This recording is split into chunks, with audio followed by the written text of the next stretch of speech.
point where the old cart track used to go from Tilora out to Ramgarh. So this is the old cart track. It's actually an erosion gully going through the ramparts. So when you came into the site, you weren't really aware you were entering a city. This was identified by P.C. Mukherjee as the Western Gate. P.C. Mukherjee, as you remember, is the pioneer who really explored and defined much of what we understand about the site. So the entrance was moved here, so you actually feel you are entering an archaeological site, not just climbing through a mound. So this is important. Now, I have a photograph here, so I hope all of you can see it. This is the site in 1997. And I think what's really interesting about it is, how do you persuade anyone that this is a city from an image like this? At that time, this had been conserved, Eastern Gate had been conserved, and also the complex known as the central complex, but nothing else. So it meant that you walked on a road that you thought connected Western Gate, Eastern Gate, and close to the Sai-mai-mai temple. Now, as an archaeologist, how do you persuade people that this is in fact a city from this experience? Now, in a way, we're exceptionally lucky. This is the plan of the site from 1899. This is P.C. Mukherjee. So P.C. Mukherjee was in the Archaeological Survey of India, and he was deputed to work here with the Durbar of Kathmandu. So he was trained as an archaeological surveyor, and the plan he made of the site is exceptional for that period. He was extremely well trained, and his plan is extremely important. It's extremely important because he picks up, this is north, so north is this direction, so I should be showing you the map like that, but I won't, I'll show it like this. And what he picked up was that there was a fortified rectangular enclosure. To its north was a fortified outer town, and then he also picked up at the four corners stupas. He picked up 4 gates. He picked up Eastern Gate, Western Gate, he picked up Southern Gate, Northern Gate, and he picked up some buildings inside. What is most interesting is in this area he put Palace of Buddha's Father ? And up here he wrote most probably the site of ancient Kapilavastu, 1899. So as an archaeologist, his plan is really interesting because he picks up key features. He picks up the fact that it's a fortified rectangle. He picks up the fact that there are moats surrounding it, that there's a northern suburb, and also that there are a series of mounds. Now, in a way, we have been building on these foundations, and it's really important that after he published in the early 1900s, everyone accepted this site as being the site of ancient Kapilavastu. And it's only later in the 1960s that this confirmation began to be undermined. So I know you can see this plan within the museum, and I think it's really important, and also to give due respect to the individuals like P.C. Mukherjee who did this. Now, I mentioned the 1960s because this is when there is a Indian-Nepali friendship excavation team, in addition to S.P. Deo, who was doing extremely good work here in the Terai and up in Kathmandu Valley, asking some very, very good questions as one of the Colombo Plant professors. Debla Mitra from the Archaeological Survey of India came here. So she worked, and we'll see her trench up on the northern rampart. She worked for about 6 or 7 weeks. She excavated Kodan, of course, which is an excellent piece of work. When she excavated here, at the northern rampart, she cut a trench, and she said there is nothing earlier than the 2nd century BC, and that the early occupation of the city was not fortified. Those encouraged other archaeologists to say, if this is not ancient Kapilavastu, where is ancient Kapilavastu? And of course, this is when Piprahawa, KM Srivastava started to be involved. And at that point, there was uncertainty as to the antiquity of this site. At that point, Nepali archaeologists began to be involved. And again, we need to reflect that actually Mr. Mishra was one of the key pioneers working at the site. Very unfortunately, Mr. Mishra passed away within the last 2 years. He used to come and visit every year and meet the students. Sometimes he would give lectures as well. And he was one of the pioneers. I know that Mr. Acharya was lucky enough to work and be trained with him. He also worked with Mr. Rijal, so you have a link to the pioneers with Mr. Acharya. But also what they did was they undertook their own excavations here, deep trenches. The reporting is not the sort of reporting we would expect today, but of course it's in the 1970s. Techniques are less developed. But from those deep trenches, they produced evidence of what they claim to be NBP, Northern Black Polished Ware, but also PGW, Painted Grey Ware, which pushed the antiquity of the site very firmly into the first half of the first millennium BCE. So from about 500 to maybe 900, 800 BCE. So their evidence was not supported by scientific dating. It was pottery typologies. Many of the archaeologists from the other side of the border looked at it. They said, NBP, this is late form NBP, much later. PGW is not quite the PGW we expect, it's later PGW. And there was some form of misunderstanding at that point. We were extremely lucky that UNESCO in '97 sent a mission. So the mission was to trial archaeological geophysics here at the site for the first time, here also at Ramagrama.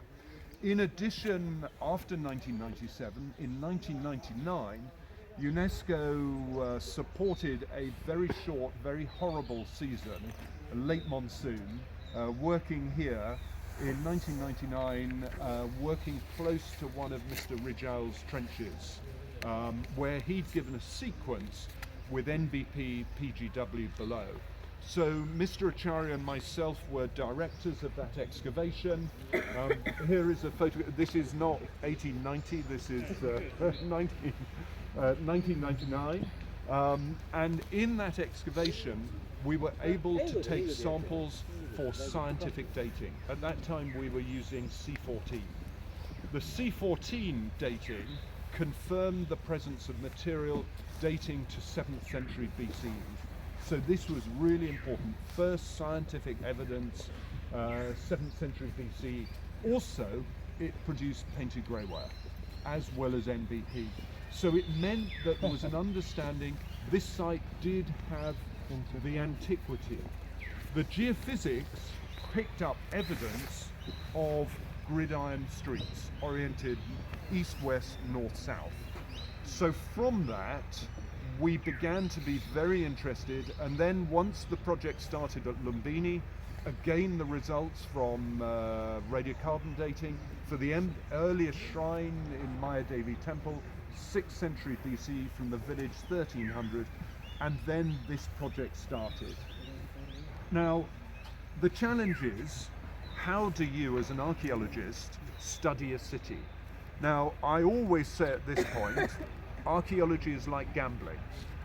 Beginning of every season, you take the money you have, your season's money, you throw it down in one place. You dig a hole, maybe you find something, maybe you don't find something. Yeah. It's like gambling. What can we do so we avoid making those trial and error, chance, good luck, good fortune? What we did was we did archaeological geophysics. So archaeological geophysics is a way that we can begin to understand below the surface without excavating. So we use a technique called magnetometry, which basically takes a record of the Earth's magnetic field at any one point. So what we do is we did the whole of the city. We've done also outside the city almost 17, 18 hectares. We have done archaeological geophysics. Within these areas, we have taken one reading of the Earth's magnetic field every 25 centimeters. Now, if you take a lump of clay, it will normally have a low magnetism. If you then make it into a brick, put it into a kiln and fire it, its magnetism increases.